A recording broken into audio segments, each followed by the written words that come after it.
Thank you, Mr. Chair and Ranking Member, and good afternoon, Mr. Rosen. It's very nice to have you here.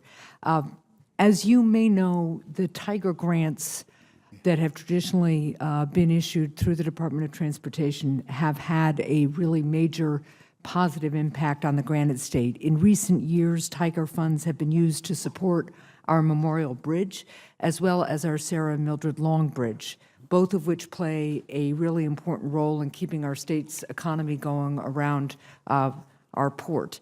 In January, now Secretary Chow testified before this committee for her nomination hearing, and I asked her about these grants, which have been so critical to my home state as well as to many other states across the country.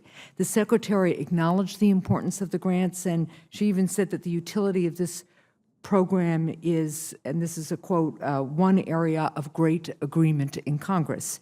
So first question to you is, do you agree with Secretary Chow that Tiger is a really important program? Well, here's how I think about that, is the ways that we fund infrastructure, especially projects, there are multiple ways we're doing that, right? There's projects that come out of the various programs at the Federal Highway Administration. Now in the FAST Act, we have the national projects of national significance that are labeled, I think, fast lane grants. And so this goes back to something I was saying earlier, the means and the ends. There can be sometimes a disconnect, because the ends, as in some of the projects you were identifying, are things that are important, and they are part of trying to help people with their daily lives, to get to work, to get their kids where they need to get them, to travel on vacation, and whatever else it is. And I think it's less consequential as to whether it's Tiger grants or fast lane grants or coming out of other programs than it is to think about what's the best and most efficient way we can get this done.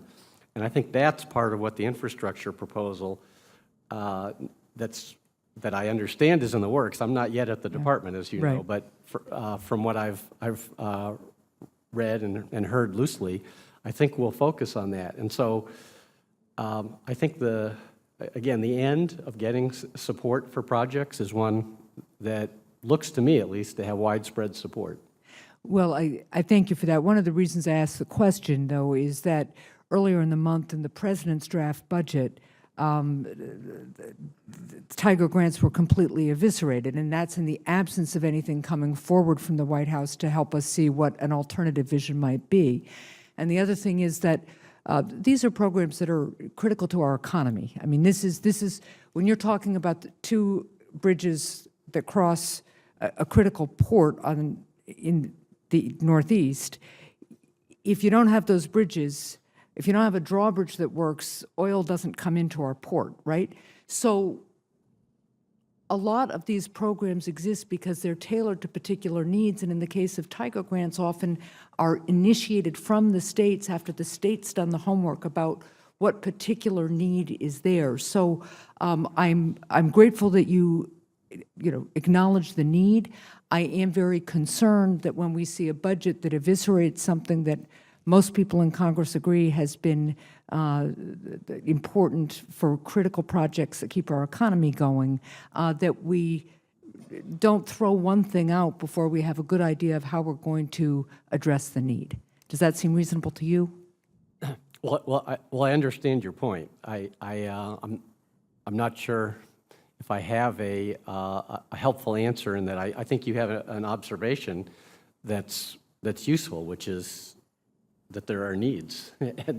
and I think part of the challenge going forward will be for us collectively to talk about how to meet those. Well, their needs, their investments. And I think what's really, our economy doesn't move if we don't have a strong transportation infrastructure. We can't lead the world without it.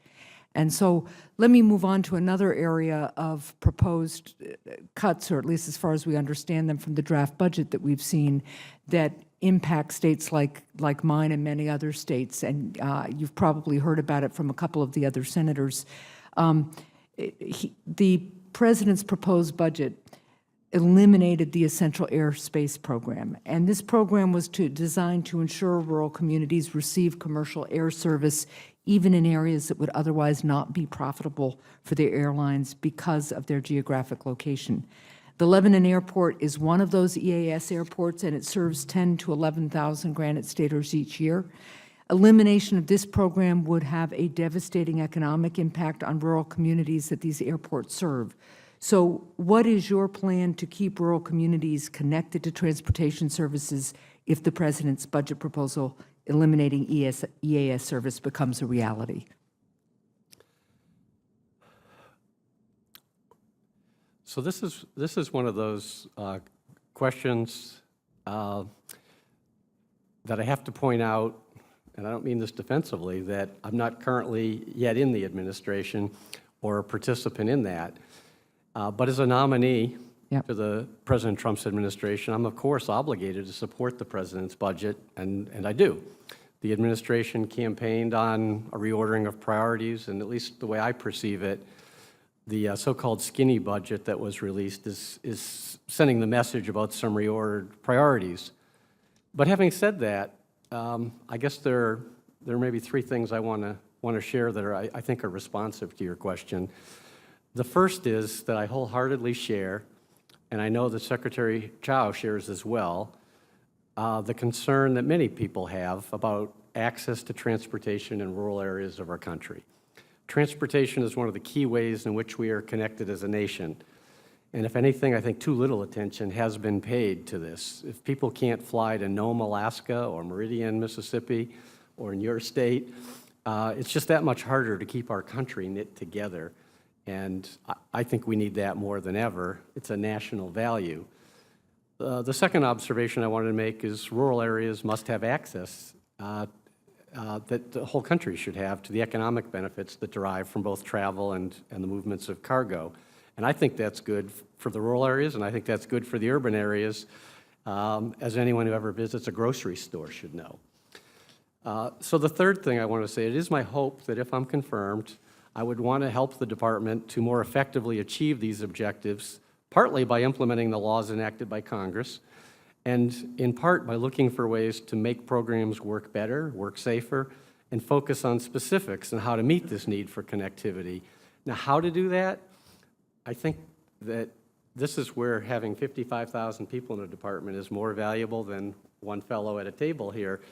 And I need, if I'm confirmed, to get people together to discuss some specifics, because I think there might be some regulatory changes that could lower the cost, for example, and make rural aviation more viable.